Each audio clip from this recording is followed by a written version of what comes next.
साथियों, जीके से एक और उपयोगी क्लास टॉपिक रहेगा इस्लाम धर्म, ईसाई धर्म और पारसी धर्म।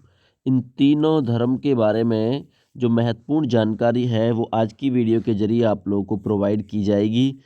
ठीक है ना? वीडियो को अंत तक ज़रूर देखिएगा। सबसे पहले हम बात करते हैं इस्लाम धर्म के बारे में। आपको पता है इस्लाम धर्म को मानते हैं मोमडन लोग, ठीक है? पहला क्वेश्चन यहाँ से ये बनेगा, जो इस्लाम शब्द है वो किस भाषा का शब्द है? तो इस्लाम अरबी भाषा का शब्द है दोस्त, याद रखना। इस्लाम का अर्थ क्या होता है ये पूछ सकता है। अल्लाह को समर्पण, है ना?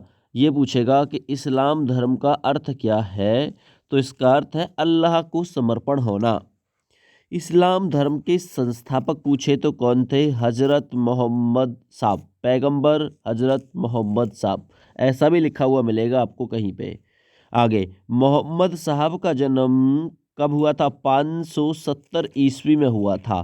570 ईस्वी में कहाँ पे? मक्का। मक्का मदीना आप लोगों ने सुना होगा, है ना? मक्का मदीना आप लोगों ने सुना होगा, वहीं पे 570 ईस्वी में, है ना, मक्का में इनका जन्म हुआ था।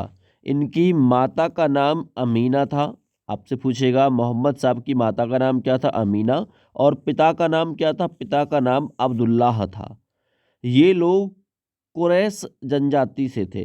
तो आपसे पूछेगा कुरैशी जनजाति होती है ना, उसी कुरैश जनजाति से थे। ठीक है ना? इस्लाम धर्म के संस्थापक हजरत मोहम्मद साहब। आगे बढ़ते हैं। वर्ष 610 ईस्वी में मक्का के पास हीरा नामक गुफा में हजरत मोहम्मद साहब को ज्ञान की प्राप्ति हुई। आपसे पूछेगा हजरत मोहम्मद साहब को ज्ञान की प्राप्ति कब हुई? 610 ईस्वी का समय था दोस्त, याद रखना। कौन सी गुफा थी? मक्का के पास हीरा नामक गुफा थी जिसमें इन्हें ज्ञान की प्राप्ति हुई। देखिए क्वेश्चन यहाँ से ये आता है, हजरत संवत की शुरुआत कब से मानी जाती है? 622 ईस्वी से मानी जाती है, याद रखना। शक संवत 78 से माना जाता है ना? विक्रम संवत 58 से माना जाता है, याद रखना। और 622 से माना जाता है हिजरी संवत। देखिए आगे बढ़ते हैं। 25 वर्ष की उम्र में मोहम्मद साहब की शादी जो हुई थी वो हुई थी खतीजा बेगम के साथ। मोहम्मद साहब की शादी 25 साल की उम्र में हुई थी, ठीक है ना? अच्छा, ये 41 वर्ष की थी, जो कि एक विधवा थी। इस विधवा के साथ इनकी शादी हुई थी, याद रखना। मोहम्मद साहब मात्र 25 वर्ष के थे, लेकिन ये जो खतीजा थी ये 41 वर्ष की एक विधवा थी। इसी के साथ मोहम्मद साहब की शादी हुई थी। आगे बढ़ता हूँ। इनकी पुत्री का नाम क्या था? मोहम्मद साहब की पुत्री का नाम फातिमा था और दामाद का नाम अली था। आपसे पूछेगा मोहम्मद साहब के दामाद का नाम क्या था? अली। इनकी पुत्री का नाम क्या था? फातिमा। पत्नी का नाम क्या था? खतीजा। याद रखना। कहाँ पे ज्ञान की प्राप्ति हुई? हीरा नामक गुफा में 610 में, याद रखना। आगे, मोहम्मद साहब को फरिश्ता जिब्राइल ने ईश्वर का संदेश दिया कि वह एक नबी यानी सिद्ध पुरुष और रसूल या देवदूत है। अच्छा, किसने कहा था ये? मोहम्मद साहब को एक फरिश्ता जिब्राइल था जिसने ईश्वर का संदेश दिया कि वे एक नबी, अर्थात नबी का अर्थ क्या होता है? सिद्ध पुरुष। रसूल का अर्थ क्या होता है? देवदूत। रसूल अल्लाह ये जो बोलते हैं ना, ये देवदूत इत्यादि, है ना? तो रसूल का अर्थ होता है देवदूत और सिद्ध पुरुष का अर्थ होता है ना, नबी। याद रखना ये चीज़, यहाँ से आपसे कुछ भी क्वेश्चन पूछ सकता है। आगे बढ़ता हूँ। इस्लाम धर्म का सबसे पवित्र जो ग्रंथ माना जाता है वो कुरान माना जाता है दोस्त, याद रखना। देवदूत जिब्राइल हजरत मोहम्मद साहब को अरबी भाषा में कुरान संप्रेषित किया था। देवदूत जिब्राइल हजरत मोहम्मद साहब को क्या करता है? अरबी भाषा में कुरान संप्रेषित करता है। क्वेश्चन बनेगा, अरबी भाषा में लिखित कुरान ये किसने संप्रेषित किया था? हजरत मोहम्मद साहब को। तो देवदूत इजराइल ने ये इन्हें प्रोवाइड किया था या फिर दिया था। हजरत मोहम्मद साहब के जन्म के पूर्व उनके पिता की मृत्यु हो गई थी। जन्म से पहले ही उनका पालन पोषण उनके दादा अब्द, है ना, अब्द अल मुतविल, है ना भाई, याद रखना, अब्द अल मुतविल इन्होंने किया था। और चाचा अबू तालिब ने किया था इनका पालन पोषण। याद रखना, दादा और चाचा दोनों ने मिलके, क्योंकि पिता की मृत्यु इनके जन्म से पूर्व ही हो गई थी। तो पूछ सकता है हजरत मोहम्मद साहब का पालन पोषण किसने किया? उनके चाचा अबू तालिब और अब्द अल मुतलिब, है ना, ये कौन थे, इनके दादा थे। आगे मैं बात करता हूँ। 28 जून 622 ईस्वी को मोहम्मद साहब ने मक्का छोड़कर, है ना, मक्का छोड़कर जाने का निश्चय किया या मक्का छोड़कर चले गए, और इसी घटना को हिजरत कहा जाता है। आपसे पूछेगा मोहम्मद साहब ने जब मक्का छोड़ा तो उसे क्या कहा जाता है, हिजरत। तो यहीं से हिजरी संवत, है ना, हिजरी संवत कब चला, 622 ईस्वी में चला था। ये क्वेश्चन इंपॉर्टेंट है। आगे 8 जून 632 ईस्वी को हजरत मोहम्मद साहब की मृत्यु हो गई और इन्हें मदीना में दफनाया गया। आपसे पूछेगा हजरत मोहम्मद साहब की मृत्यु कब हुई, 632 ईस्वी में हुई थी। दोस्त याद रखना है कि क्वेश्चन इंपॉर्टेंट है। और इन्हें कहाँ दफनाया गया था, मक्का मदीना में दफनाया गया था। याद रखना, मदीना शहर में इन्हें दफनाया गया था हजरत मोहम्मद साहब को। आगे मोहम्मद साहब की मृत्यु के बाद एक पद शुरू हुआ था खलीफा का, है ना भाई। याद रखना, मृत्यु के बाद खलीफा पद का प्रथा चालू हुआ। मृत्यु के बाद जो खलीफा हुए उनमें उनमें कौन कौन शामिल थे, अबू बकर, उमर, उस्मान तथा अली, ये खलीफा, याद रखना, खलीफा हुए। सन 661 ईस्वी में मोहम्मद साहब के दामाद अली की हत्या कर दी गई थी। तो आपसे पूछेगा मोहम्मद साहब के दामाद अली की हत्या कब की गई, 661 ईस्वी में की गई थी। याद रखना, ठीक है ना। आगे अली के पुत्र हुसैन की हत्या, जो अली था मोहम्मद साहब का दामाद, उसका पुत्र कौन था, हुसैन, इसकी भी हत्या की गई थी 680 ईस्वी में, है ना। करबला ईरान नामक स्थान पर किया गया था। करबला ईरान नामक स्थान पर इसकी हत्या, हुसैन की हत्या 680 ईस्वी में कर दी गई थी। ये भी याद रखना, ठीक है ना। आगे मैं बढ़ता हूँ। सुन्नी सुन्ना में विश्वास रखते हैं, ठीक है ना। सुन्ना पैगंबर मोहम्मद साहब के कथनों एवं कार्यों का विवरण है। सिया सुन्नी सुने आपने, वही सिया सुन्नी। तो जो सुन्ना है ना, सुन्ना पैगंबर मोहम्मद साहब के कथनों एवं कार्यों का विवरण है।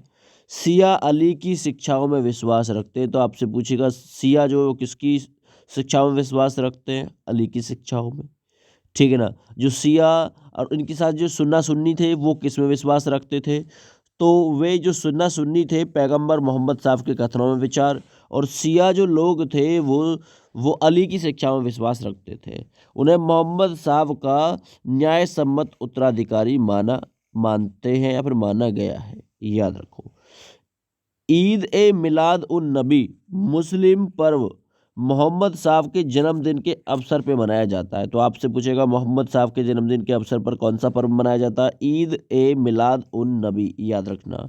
सर्वप्रथम मोहम्मद साहब का जीवन चरित्र इब्न इसाक के द्वारा लिखा गया। आपसे पूछेगा सबसे पहले मोहम्मद साहब का जीवन चरित्र किसने लिखा, इब्न इसाक के द्वारा ये लिखा गया था। दोस्त आगे मैं बढ़ता हूँ। इसी में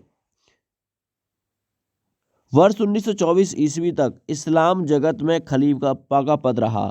तो आपसे पूछेगा इस्लाम धर्म में खलीफा का पद कब तक रहा, 1924 ईस्वी तक रहा।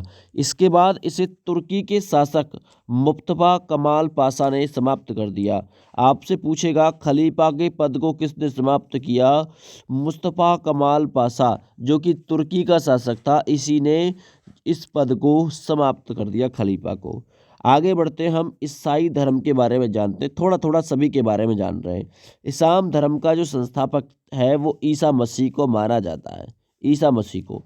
इनका जो जन्म हुआ था 25 दिसंबर को हुआ था, और 25 दिसंबर को इसलिए हम क्रिसमस डे भी बनाते हैं, आपको पता है, ठीक है ना। अच्छा आगे बढ़ता हूँ। ईसा मसीह का जो जन्म है 25 दिसंबर को इजराइल के जेरूशलम, जिसे हम बैत हैलम भी कहते हैं, यहाँ पे ईसा मसीह का जन्म हुआ था। इनके जन्म से ही ईसवी सन और ईसी पूर्व, है ना, ईसवी पूर्व की जो शुरुआत है वो मानी जाती है। याद रखना, ठीक है। प्रत्येक वर्ष ईसा मसीह के जन्म दिवस अर्थात 25 दिसंबर को क्रिसमस डे के रूप में, बड़े दिन के रूप में मनाते हैं हमारे भारत देश में इसे।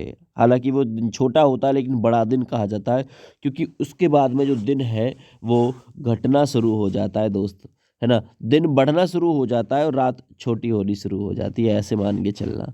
आगे बढ़ता हूँ मैं। ईसा मसीह अपने जीवन के 30 वर्ष तक बैतहैलम, जिसे नाजरेथुम भी कह सकते हैं, है ना, बैतहैलम जिसे हम नाजरेथ भी कह सकते हैं, यहाँ बढ़ाई, है ना, बढ़ाई नहीं होता वो लकड़ी वाला, बढ़ाई के रूप में कार्य करते रहे। 30 वर्ष तक बढ़ई के रूप में इन्होंने काम किया। ईसाई धर्म ईश्वर पिता, ईश्वर पुत्र, ईश्वर आत्मा में विश्वास करते हैं।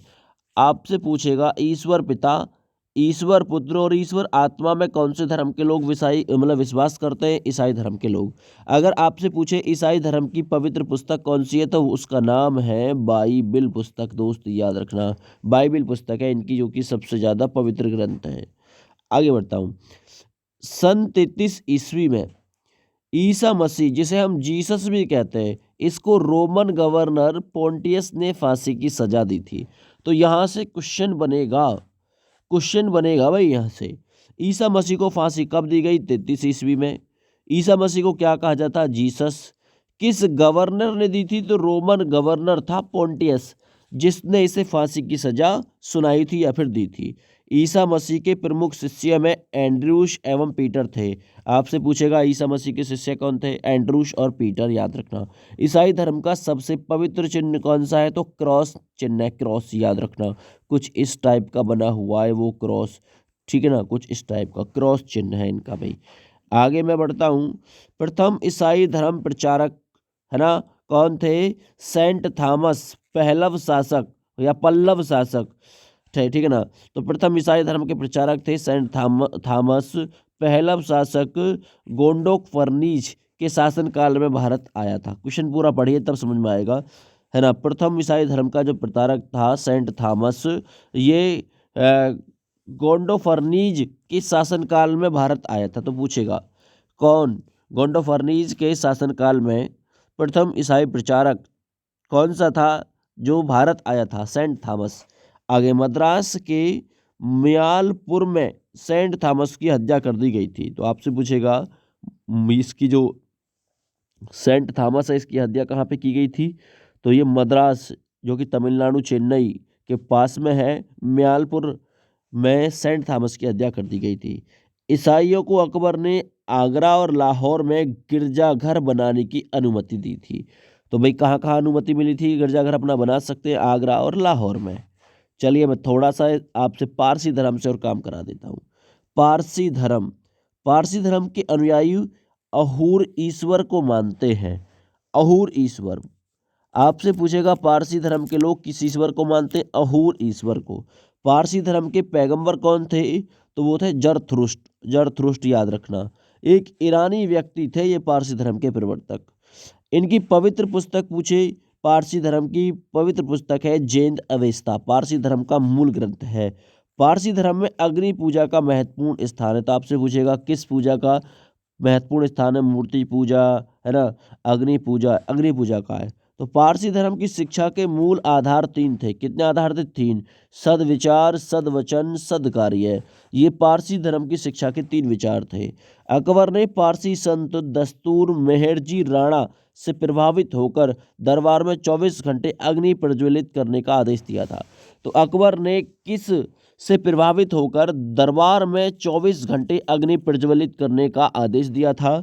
तो वे दस्तूर मेहरजी राणा से प्रभावित हुए और तब उन्होंने 24 घंटे दरबार में अग्नि प्रज्वलित करने का आदेश दिया था। इस वीडियो को ज़्यादा से ज़्यादा अपने दोस्तों के साथ शेयर करना। मोस्ट इम्पॉर्टेंट वीडियो है आपके एग्जाम के लिए।